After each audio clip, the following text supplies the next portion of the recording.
Welcome or welcome back to my channel, Miss Personal Finance, where we are budgeting our way to financial freedom. In today's video, we are going to talk about what you do with your loose or spare change. For 2025, we are completely doing a fresh start. We have our 2025 financial goals outlined and we are ready to rock. So I realized that when I was a cash budgeter, I used to have buckets and buckets full of change. That was from using cash envelopes and pretty much using cash 100% of the time. Well, since the beginning of my financial journey, I have switched to being a digital budgeter. I enjoy putting our money in a high yield savings account where we can earn a little bit of interest every month. So a lot of our transactions are digital. Not only do we pay our bills online, but we have a spending account, which is a checking account with different buckets that break up our variable expenses like household, grocery, gas, and things like that, which makes it easier not to use cash. So as I was thinking about ways to save money, I realized that I had basically free money sitting around that I haven't been doing anything with. I got this change counter tray back during the pandemic off of Amazon, and these roll-up coin pouches also on Amazon, and I haven't used it in ages. And pretty much you just fill these up using each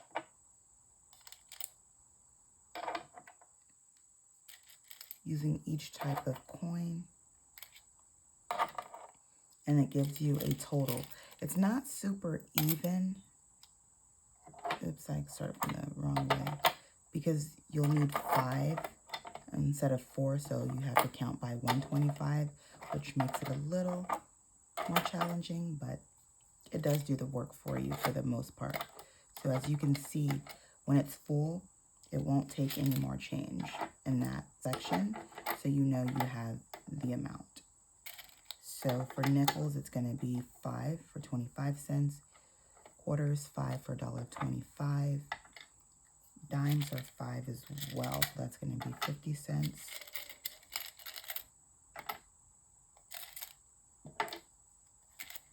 And I do remember way back in the day, I used to use a machine called Coinstar, which you would find at some grocery stores in the very front of the store. And I would just dump all of my change in there. I had piggy banks and buckets full of change. And it wasn't until later on that I realized how big of a fee or percentage that they took out of the money you had saved. So since then, I decided, hey, I can save my money by either using it. Like when I was a cash budgeter, I would use this for tolls.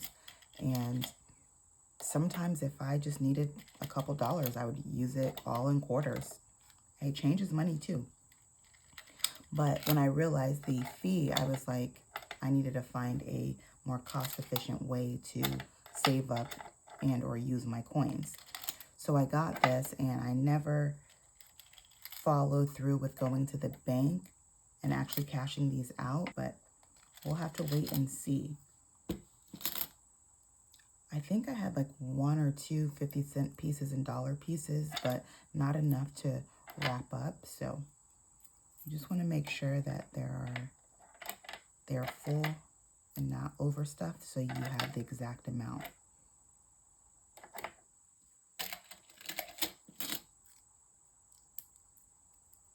Oh, and that's a dime. So I know a lot of people just have their coins in a jar somewhere, maybe in a piggy bank, and never really use it. And like I said, change is money too, and we should start finding better ways to utilize it as such and not just keep it around like memorabilia or something. So we're almost to the bottom of this, and these have been pre-rolled and sitting around the house for the longest. Now I don't know with the amount left if I'll have enough to roll them up, and I don't believe the bank just takes loose change unless it's part of maybe like a check you're cashing. So if this is not enough to roll up, I may have to hold off and just keep this pre-filled until I have enough coins to cash stuff.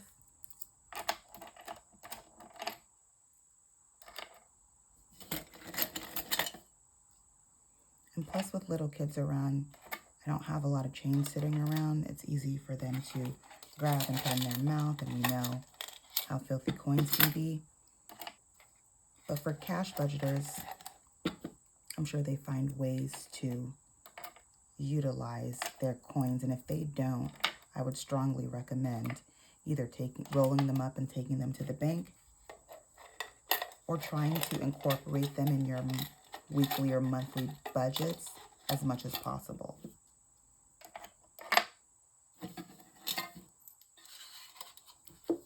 Okay, guys, so let's see how much we have and what we can roll up. If you take a look at these sleeves, you need $10 worth of quarters. We only have like $4. For dimes, you need $5 worth. We have about half of that. For nickels, you need $2. We have about $1. And for pennies, you need 50 cents. So we can do the pennies: 5, 10, 15, 20, 25, 30, 35, 40, 45, 50. All right, so we can do one of these 50-cent sleeves of pennies. And I don't really know the exact science, but I just kind of fold the end first like this. And I stick the first one in and push it down with my finger so I know that it lays flat. And then once it does, I kind of tighten the end and try to add all the rest flat. Sometimes you can shake them around like this and they'll end up straight at the bottom.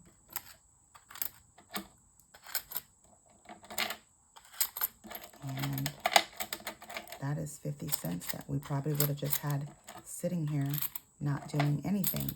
Now I can probably cash this out, either cash it or put it in the bank in my high yield savings account and actually have my money work for me instead of just sitting idly around in the house. Okay, so this is 50 cents. Once I get to the top, I just do the same thing and push it down. So this is, I'm going to count up what I have so far. Because I can't roll these up and take them to the bank, I'm going to leave this as is for now and see how much we have. These are already pre-rolled. So this is going to be $10 worth of quarters. So I'm going to do 10. Dimes, we have 5, 10, 15, 20, 25. So that's 25. All right, and nickels, we have 2, 4. We have $4. And then pennies, we have 1, 2, 3, 4, 4.50. All right, guys, that's $43.50 worth of coins that I have rolled up here that I really want to take to the bank just to see if they're actually still participating in rolled up coins. I don't even know, because my other options would be to use a coin machine that takes a large percentage. I mean, like 15, 17, 20%. I'm not even sure what it is nowadays with inflation and the rising costs of everything.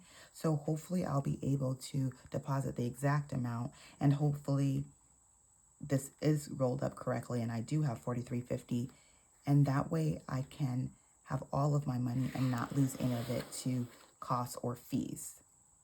Okay, I'm back from the bank. So our coins are all sorted and this is what is left. These could not be rolled up right now, so we're going to put this to the side. And we are going to do a mini cash stuffing. I was able to get the entire $43.50. I don't use change in my budget, so I just left that. And so let's go ahead and count what we have. We have 10, 20, 30, 40, 41, 42, 43. This 50 was left over from Christmas. Whenever I'm giving cash gifts, I like to have a nice, clean, crisp, big bill.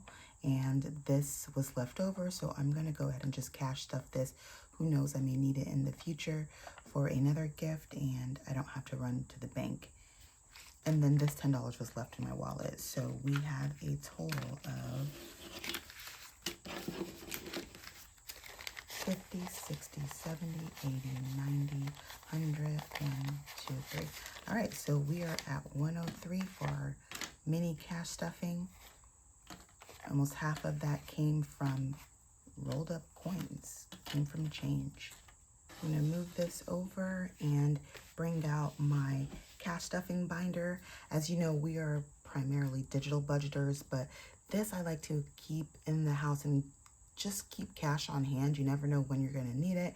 If you're falling short in some of your digital envelopes or sinking fund categories, I can always pull from this. And I use it primarily for dining out and services versus purchasing things like products that I use online with my card. Okay, so looks like we still have some money in groceries, gas, households since our last cash stuffing. Date night is looking a little low. We still have some in dining out.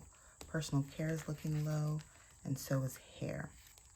Week 5 is what I try to save for if I have anything extra for those months where we have 5 weeks instead of 4, because your variable expenses are still there on that 5th week, such as gas, groceries, household, and bank if I need to bring anything back to the bank.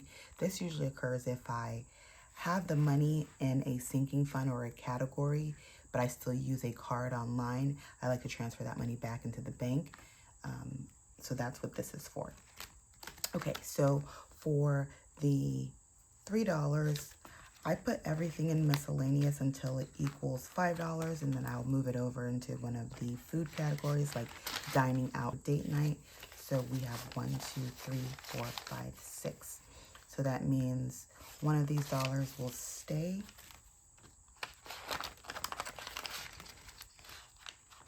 And then I'll get to add $5 to one of our dining, and I will do date night.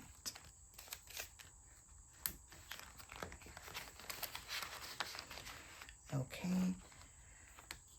Next is 50. I'm not too sure. I think I'm actually going to put it in miscellaneous for right now. I usually only have dollar bills up to $5 in miscellaneous, but for right now, we're going to keep this here because you just never know. If I need it for one of the other categories, I'll just pull it out. But again, these are really good for gifts or birthdays where you can just put it in a card if you don't want to purchase a gift card or spend additional fees on those like Visa gift cards. So I'm gonna leave that in there for right now. So we have $51 in miscellaneous, but it's really just $1. All right, so we have $50 left, 510. So let's see where we are going to disperse that. I'm gonna start from the back here. I'm gonna definitely give one to hair. I usually go to the salon quarterly, so I do have some time to save up for my hair appointment, so I'm not too concerned, but I do like to pay that in cash whenever I can. Personal, I actually need to do my brows, and I know that costs a couple of dollars here, more than what I have, so I'm gonna add 20 to that, and that'll give me 1, 2, 3, 4, 40. Personal care, I usually, this is like self-care, so I usually try to save up for a massage, but that's one of the gifts I was gifted for Christmas, so I am good for a few months there. So that was really helpful. And for dining out, I'm going to just add 110 because I can never have too much money in dining out. I love to go check out new restaurants and just, grab a bite whenever I can. So I'm gonna fill that up. So that will give me, oh, this all broken, 20, 40, 50. Yeah, that's pretty low. Dining out usually needs to be over 100 because nowadays meals are So expensive. Just going out in general is expensive between, you know, your drinks, your appetizers, your entree, and your dessert. Yeah, I'm going to need more than 50 in this one. And then good old date night is going to get that additional 10 because it's running pretty low.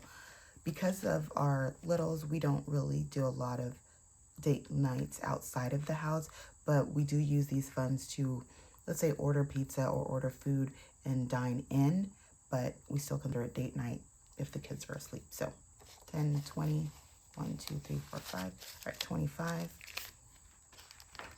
That could probably only purchase one pizza, so we definitely need more in here.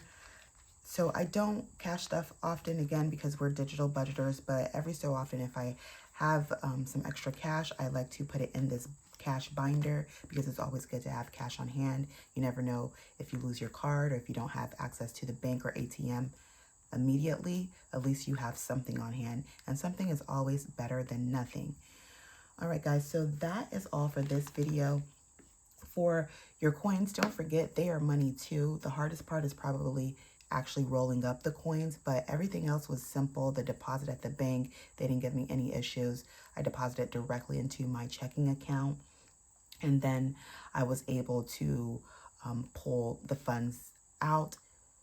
You can do it directly at the teller, or you can use an ATM, whichever is more convenient for you. So once you convert your coins into cash, you can apply it to any savings challenge, any of your financial goals. I decided to put it towards our cash binders and do a mini cash stuffing, but it is completely up to you. Comment below on if you plan on rolling up your coins and putting them in the bank where you have no fees versus using a coin machine. If you plan on doing that this year, go ahead and comment below. Don't forget to like and subscribe. And remember, whatever you put your energy and your focus toward, you're bound to see progress.